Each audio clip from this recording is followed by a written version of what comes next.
अवस्था छ अनि सर आजको यो उपस्थिति अनि जुन प्रकारको सम्भाव्यताहरू देखिँदैछ के भन्न चाहनुहुन्छ? उपस्थिति राम्रो थियो, त्यो त हामीले भन्दै आइराखेको। हामीले हाम्रो सङ्गठनलाई यस्तो राम्रोसितले उठाउनु सकेका छौँ। मलाई लाग्छ यति दरिलो सङ्गठन छ हामीसित र हाम्रो अब जित निश्चित छ भन्ने हामी यहाँबाट बुझ्छौँ। धेरै समय लाग्यो नि सर।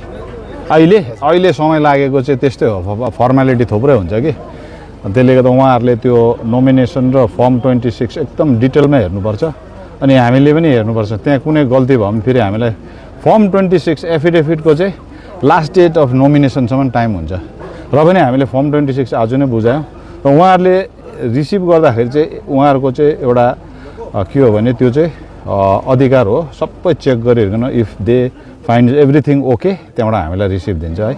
अनि त्यहाँबाट अकाउन्ट्सको पनि ओथ टेकिङ पनि गऱ्यौँ। समय लाग्छ नि, यो हडबडमा गर्ने काम हो।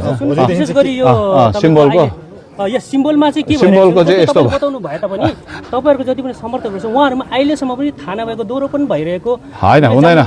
यसलाई त्यो हुन्छ कि अहिले 1-2 दिन चाहिँ, तर त्यो साम्य भएर जान्छ। किनभने क्यान्डलको चाहिँ हामीले अघिल्लो जिटिए इलेक्सन पञ्चायत इलेक्सनमा त हामीलाई रिजर्भ सिम्बल नै भनेर दिएको थियो, तर बिचमा चाहिँ के भयो भने भएछ भने अब त्यो सिम्बलको विषयमा डिस्प्युट पनि भएको छ भन्ने चाहिँ त्यहाँ एउटा हामीले उसमा देख्यौँ, एक्सट्र्याक्टमा देख्यौँ कि हिजो हामीले डिस्ट्रिक्ट इलेक्सन अफिसरलाई पनि यो विषय लिएर सोध्यौँ। उहाँहरूले पनि खासै त्यसमा स्पष्टीकरण राम्रोसितले दिनु सकेन।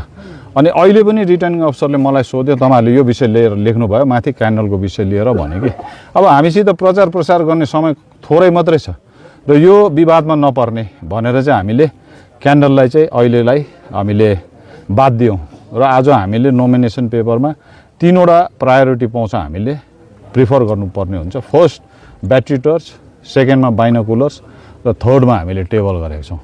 र लाग्छ मलाई बाइनोकुलर्स चाहिँ हाम्रो म खरसाङ 24 नम्बर खरसाङबाट नोमिनेसन पेपर दिने उम्मेदवार फर्स्ट हो म र फर्स्ट कम फर्स्ट सर्भ हुन्छ। भोटर्सहरूलाई चाहिँ के भन्न चाहन्छु? भोटर्सलाई त मैले भनेको छु 3 महिनादेखि अघिको चुनाव अब हाम्रो जान्छ, यो प्रचार प्रसारमा जान्छ। भोटर उसमा त तपाईँ कति नम्बरमा चाहिँ आउनेछ के चाहिँ इभिएममा अहिले हुँदैन नि यो त, यो चाहिँ आफ्टर स्क्रुटिनी जब रहेको उम्मेदवार हुन्छ त्यहाँदेखि चाहिँ उनीहरूले अल्फाबेटिकली राख्छ, कसरी राख्छ त्यो अब चुनाव आयोगको नियम अनुसार गर्छ। भोलिदेखिको तपाईँहरूको रणनीति होइन, हाम्रो प्रचार प्रसार नै हुन्छ। अब हाम्रो माइक्रो हुन्छ।